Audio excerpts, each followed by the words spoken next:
Halo sahabat Merdeka, berjumpa dengan saya Lulu Handayani dalam Top News Selasa 12 Februari 2024.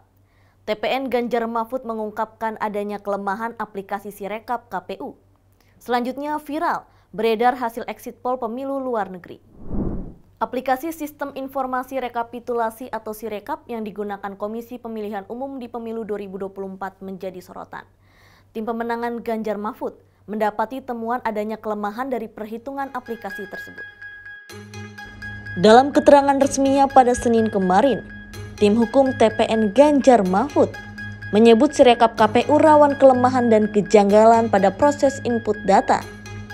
Temuan itu berdasarkan simulasi yang dilakukan penyelenggara pemilu yang perlu dilakukan koreksi. Kita menganut azas dalam demokrasi konstitusi kita, one person, one vote, one value. Jadi satu suara itu, satu orang, satu suara, satu nilainya itu. Jadi misalnya, yaitu ada simulasi secara konvensional, contoh misalnya 93, 01, 02, 93, kemudian 03 juga 93. Tapi kalau di input secara dalam aplikasi KPU itu menjadi ada perbedaan signifikan, itu baru satu tempat. Jadi misalnya 01 tetap 93, tapi 02 menjadi 97 atau 95, 97. 02 justru turun dari 93 menjadi 92. Itu menjadi contoh yang secara serius memiliki dampak terhadap kualitas pemilu kita. Atas temuan tersebut, tim hukum Ganjar Mahfud telah resmi melaporkan kejanggalan ini kepada Bawaslu. Firman juga menekankan persoalan ini tidak hanya menguntungkan atau merugikan pasangan calon tertentu, tetapi panggilan untuk menyelamatkan hak-hak konstitusional rakyat. Beredarnya hasil exit poll pemilu di luar negeri menjadi sorotan publik. KPU dan Bawaslu buka suara atas beredarnya temuan ini. Ketua KPU Hashim Asyari menjelaskan terkait beredarnya exit poll pemilu di luar negeri. Hashim menegaskan, perhitungan suara pemilu di luar negeri belum dilakukan. Untuk itu, Hashim meminta masyarakat mengabaikan exit poll yang beredar tersebut. Adapun perhitungan suara di dalam negeri maupun luar negeri akan dilakukan serentak pada tanggal 14 Februari 2024. Metode TPS.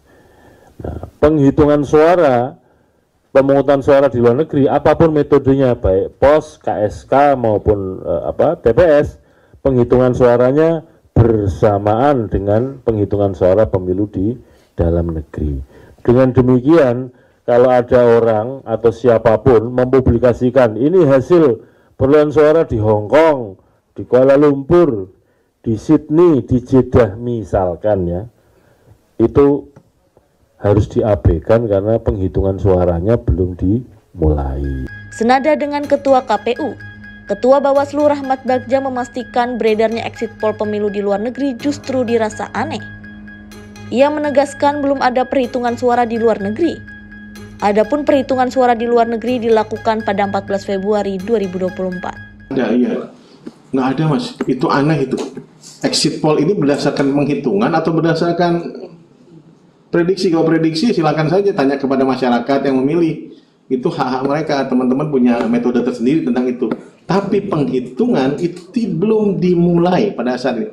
Di seluruh dunia, ya, di seluruh dunia ini, di seluruh warga negara Indonesia, itu tidak ada yang kemudian teman-teman PPLN melakukan penghitungan lebih dahulu. Pada saat tidak ada. Jadi, apa yang dikatakan Pak Ketua KPU jelas benar, bahwa tidak ada penghitungan yang dimulai pada saat ini. Sekarang masih pemungutan suara. Kemarin tanggal 9 ada, tanggal 9 ada pemungutan suara, ada tanggal 10 ada, tanggal 11 ini juga ada. Demikian informasi kali ini bersama saya, Lulu Handayani. Simak berita lainnya hanya di merdeka.com.